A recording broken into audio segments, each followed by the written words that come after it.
सुदूर प्रांत की लाए हैं हम कहानी। क्या दो बहनों की है यह कहानी?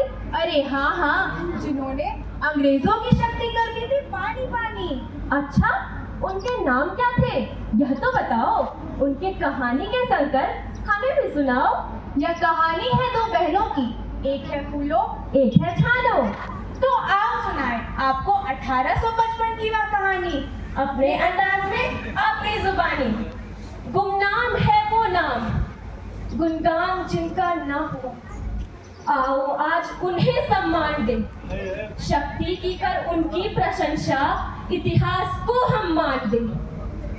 यह बात है उस समय की जब संथाल परगना में अंग्रेजों की दमनात्मक नीतियों के खिलाफ संथाल योद्धा सिद्धू और कानू ने हुल का नेतृत्व किया था।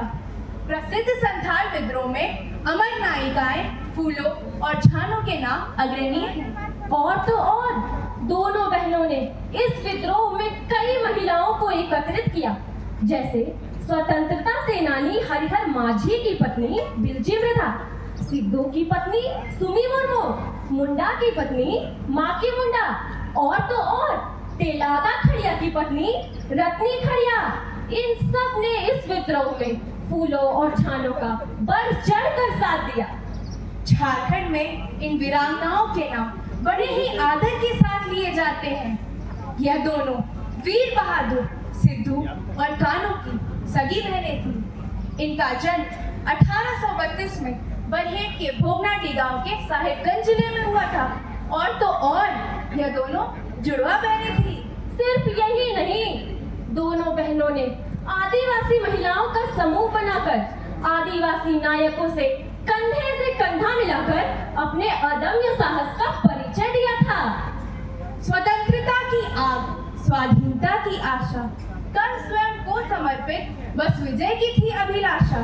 एक ओर जहां इनके भाई सिद्धू, कानू, चांद और भैरव ने हुल का नेतृत्व किया, वहीं दूसरी ओर इनकी इन दो बहनों ने हुल के संदेश व उद्देश्य को आदिवासी जनों तक पहुंचाया।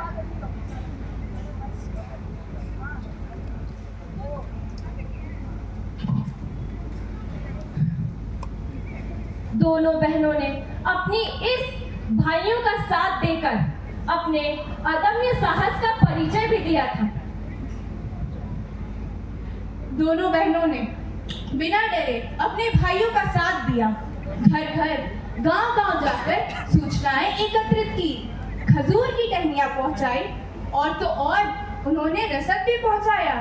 उन्होंने करीबन 1000 आदिवासी महिलाओं का नेतृत्व किया और उनसे कहा, यह धरती हमारी है, यह जंगल हमारा है, यहाँ के संसाधनों पर हमारा अधिकार है। कोई हमें इससे वंचित करे हमें मंजूर नहीं।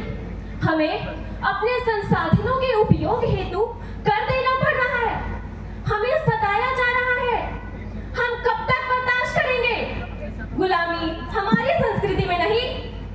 सभी महिलाओं ने उनका साथ देने का निर्णय लिया और उनसे कहा, हाँ बहन, हम आपके साथ हैं, हम अपने हक की लड़ाई खुद लड़ेंगे। दोनों बहनों ने अपनी योजनाओं को 3 चरणों में बांटा और उन्हें क्रियान्वित किया। जानते हैं उन्होंने युद्ध कैसे किया? कैसे? सबसे पहले उन्होंने सूचनाएं एकत्रित की व उन्हें साल के पत्तों में लिखकर आदिवासी जनों तक पहुंचाया, जिनमें आक्रमण की नीतियों का विवरण होता। फिर रसद पहुंचाना। अब तो हम सभी जानते हैं, भूखे पेट भजन होए न गोपाला, इसलिए सबसे जरूरी काम उन्होंने सेनानियों को रसद भी पहुंचाया। तीसरा और सबसे महत्वपूर्ण काम, उन्होंने गुरीला युद्ध किया। उन्होंने सैनिक छावनी में घुसकर आक्रमण किया। अच्छा, उसके आगे पता है क्या हुआ? अरे क्या हुआ? यह बात है उस रात की, जिस रात थे सब सुकून से, तलवार लेकर उठ पड़ी, खेला उन्होंने खून से।